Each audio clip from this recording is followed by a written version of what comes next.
الرحيم والصلاة والسلام على أشرف المرسلين سيدنا محمد عليه السلام. الامتحان السادس مهم جدا إن شاء الله، هيجي منه أجزاء كبيرة في الامتحان. هنحله دلوقتي، بس أنا عايز بقى سرعة كده، عايزين الناس تشوف مستوانا.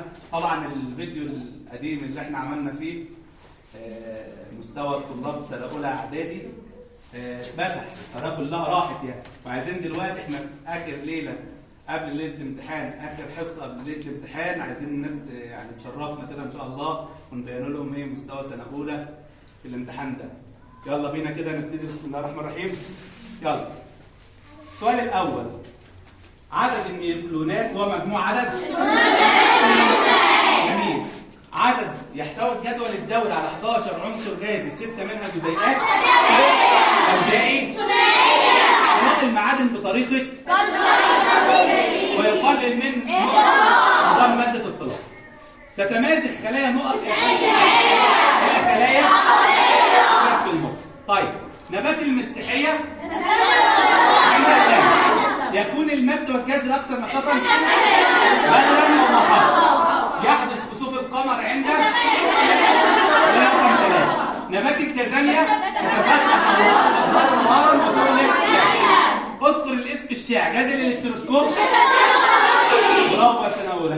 كوكب المريخ. السنتروسوم. اكتب المصطلح العلمي. مواد نقية يمكن فصل مكوناتها الكيميائية. هتقول له الايه؟ المركبات. هتقول له ايه؟ مركبات. القوى المسببة لسقوط الجسم. العملية الحيوية اللي بتخلص فيها ذرة عنصر نيوكليس.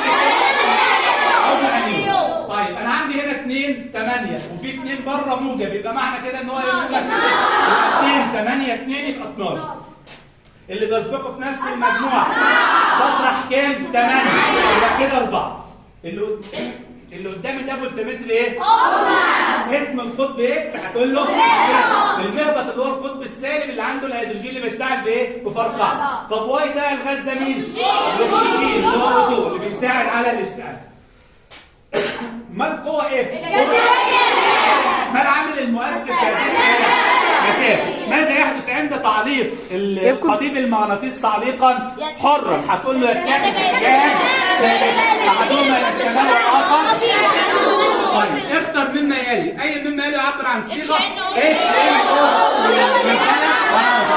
ما خدناش الاخير لانها مكتوبه 5 عناصر. يلا السؤال اللي بعده: اي مما يلي يعبر عن جميل. اللي بعدها: اي مما يلي يعبر عن التركيب الموجود اللي هي رقم ب. رقم 4: عند وضع 3 الواح من مواد مختلفه كشاف وحائل، اي مما يلي يعبر عن نفاذيه في مواطن وايه في شفاف. طيب اذكر استخداما واحدا. الايروجل زواكب العلماء قاره قطبيه ايه جنوبيه. سبيكه الستانلس ستيل.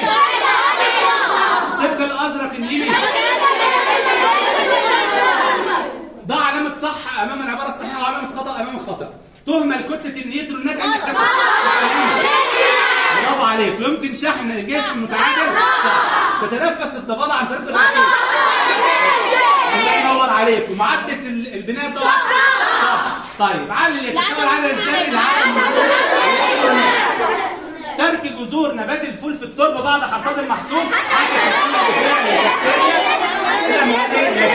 تزيد من خصوبة التربة. ضرورة غسل الأسنان.